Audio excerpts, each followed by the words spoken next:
Hello and welcome to a new series called Building Bandit. Now I'm going to take you through the trials, the tribulations, the ups, the downs of the new business I'm working with called Bandit Street Food. I'll also talk about some of the financial details, I'll talk about some of the logistics, everything. You are going to see how to take a food business that is doing okay, is doing alright, needs some help, from here to there. So, Building Bandit, new series. Make sure you hit like, subscribe, share it with your friends. If you're interested in business or food businesses or branding, marketing, how to grow things and how to take things, past the multi-million-pound turnover mark, then yeah, this is the video for you. And in this first episode, we are doing a development day with our head chef, Sunny, for one of the brands in the business called Meraki, which is Greek for soul, love, creativity. And we are essentially developing different salads, making them, tasting them, feeding the stakeholders for the business, and just ensuring that we can make them, the team can make them, they taste right, they look right, they're easy to prepare, so all those kind of things. So we're going to show you some recipes, actually, flipping eggs, like BBC Good Food over here, and talk you through a little bit of the history of some of these recipes. So stay tuned, because in episode 2, we're making some burgers. Chef, what are we making? So we've got just the classic Caesar salad. So and what goes into a Cesare? Cesare, we have romaine and cos mix. The romaine is crispier, the cos is greener. Oh. We have our homemade Caesar dressing, a little bit of Leopardi sauce, a bit of mayonnaise, a bit of anchovy oil, and lots of black pepper with a lot of dusted parmesan, which we're also going to put in as well. Our homemade pizza croutons. Get a good few of those in there. Now, is the Cesare actually an Italian salad, or is it an American butchering of it? It's not even American. It is a Mexican salad from Tijuana. From Tijuana? Tijuana, in a hotel called Caesar's. Really? Which was made late night, Tijuana being a party town. They made it at the table with ingredients that were very, very English. Yeah. For an English customer. And since then, that is a classic way to make a Caesar salad, and the history of it is from a hotel called Caesar's in Tijuana. Tegan, did you know that? Did you know that? No. You were listening, you were just waiting for the blisters. So, Parmigiano Reggiano, bought by Tej Singh, who is quite a connoisseur of Parmesan. Yeah, so Freya didn't know it was called Parmigiano Reggiano. I taught her. Did you? Because I said it's a, official denominazione origine protetta from, obviously, the region of Emilia Romagna. It can only be made in that region, Tegan. Did you know that? No. It can only be in that region under strict laws and using strict cows. And there's actually a large mafia trade in Italy selling fake Parmigiano. Apparently. There is. There is. Fake Parmigiano is a big business. Because we like to pimp the flavour, Oh, yeah, yes, we have black pepper already, and yes, the cheese is salty. But what do? We add more. Not too much, not too much. We go big. This is pink Himalayan salt, the camera's not picking it up. Absolutely. I found this in Tej's wallet, actually. You got to throw salt over your shoulder, when you get nuzzled. So. Can you stand behind me then? And then, this is a working man's dish, so we're putting it in a working man's pan. Oh, I like that. It's a bit Italian, even though it is rustico. To give it a little bit of golden colour, but also a nice little garlicky note and texture. This is quite a crispy salad with a hint of crispy. Absolutely, that's what we need to do. And a recommendation, a Meraki recommendation would be to get one of our paprika oregano chicken thighs on top. Let's check on the blistering. I mean, no, it hasn't. Do you want to heat higher? It's not really blistering. That is fine. Ah, I think that's good. That's what I said to you. Go on. Yeah. Steamed macaroni. Sorry? Yeah. Why is it steamed? We don't have a hob, so we steam it in the Rational oven, nice and easily, and it is quite al dente. As it should be. Bite to it, so okay. It's good. Al dente from the Latin, dente, dientes, Spanish teeth. Yeah, very good. We all know that, Tej. Yeah. The viewers may not know that. Okay, excellent. We have a vegan pesto here. So this is a vegan pasta that we have. Having said that, all of our pasta salads, all of our salads, fresh salads, can be topped with a protein of your choice. Correct. And so vegan pesto meaning it doesn't have Parmigiano Reggiano in it? It has a neutral, basically it's neutral wheat is what it's called, and it's like a yeasty kind of texture to it. So it has that Parmesan penicillin kind of taste to it. It's very umami, but it's essentially yeast that we're dealing with there. These are Unity Place smoked sun-dried tomatoes. Ooh, freshly smoked in Milton Keynes.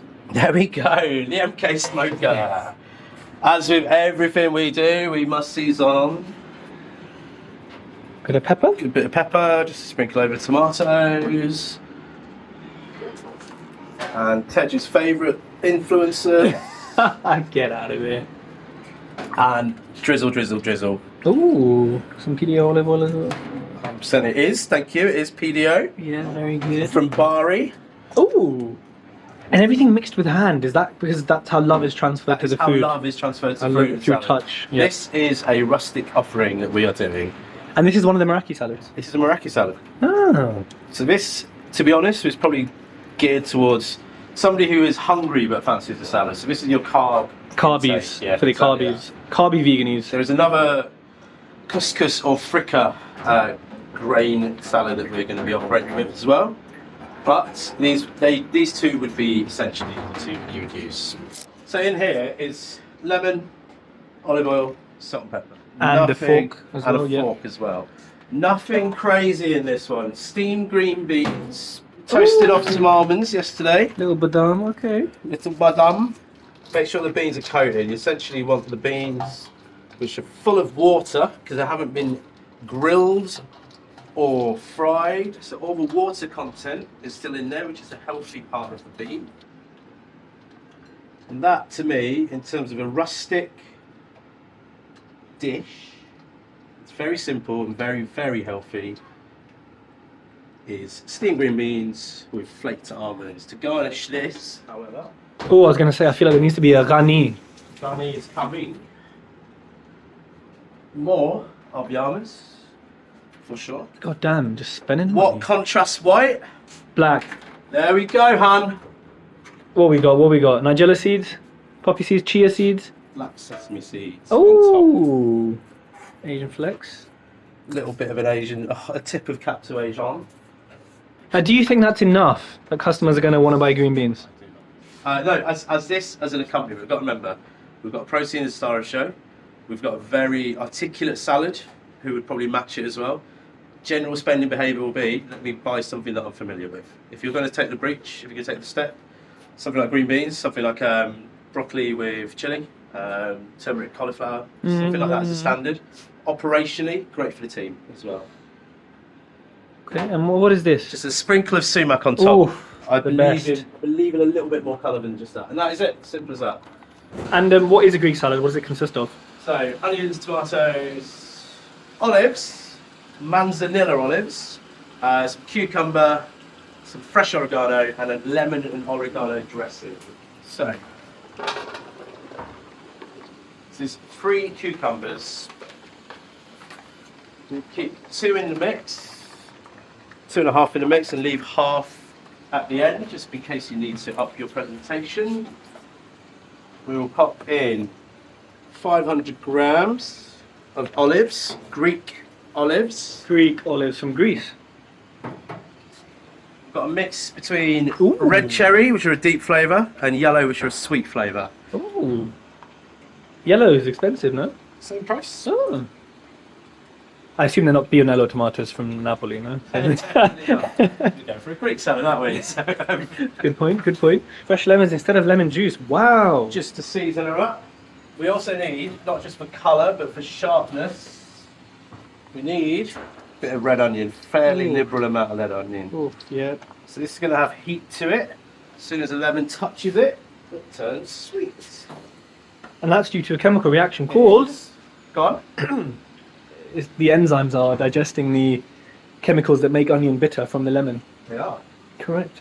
And just acid as well, redox reactions and all Yes, that. onion is actually an alkaline. Oh, and well, lemon's an acid then. So pH levels neutralizes neutralizes. and allows the natural sugars to come out of the onion. Does. I Osmosis. did biochemistry, don't worry. Good man. And then to top it, a bit more feta. Oh. Feta, everyone loves a bit of feta, Everyone or loves they feta. hate it. Well, then, Either way, it'll help them decide. And then, the lovely stuff. No dried oregano in this, all fresh oregano. from your garden? No, from Breaks Brothers, code C4226, 96p per 100 grams. Wow.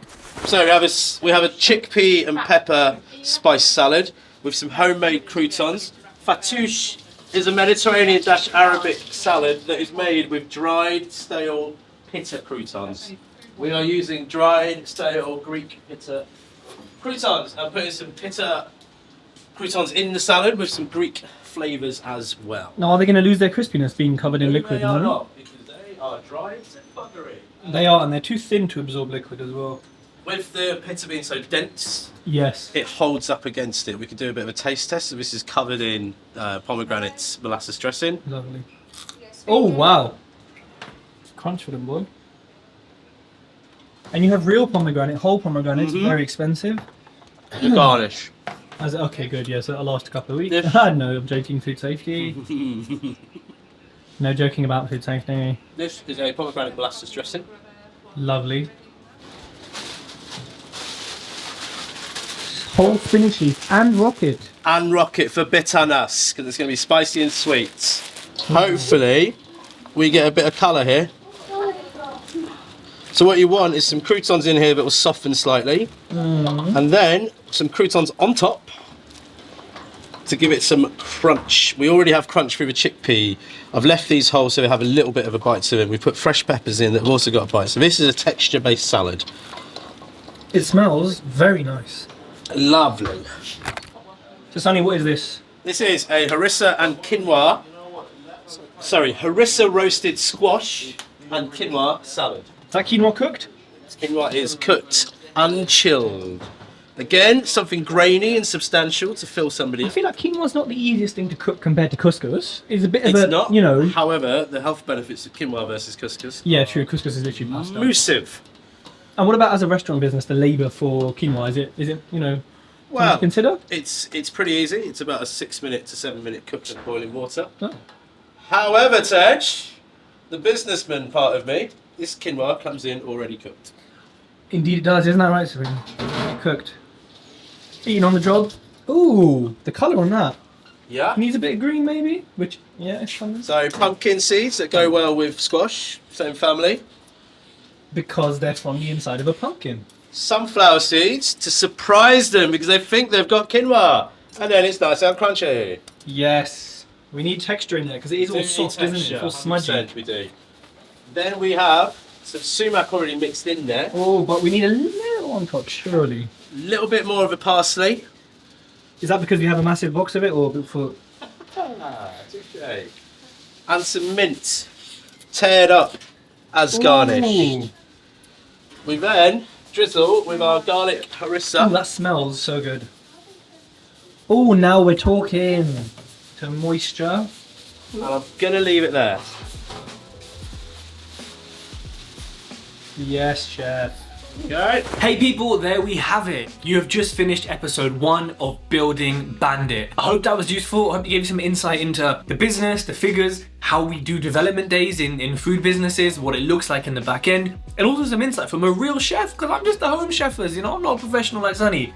Now, stay tuned for episode 2, which we're going to be testing, tasting, and making smash burgers. So this is the Dirty Bandit side. And we'll give you some other updates. We've had some events since that first video, and we are going to have another event where we're actually serving these smash burgers and whatnot. So make sure you hit subscribe, hit like, share it with your friends. Stay tuned. Episode 2 of Building Bandit coming soon.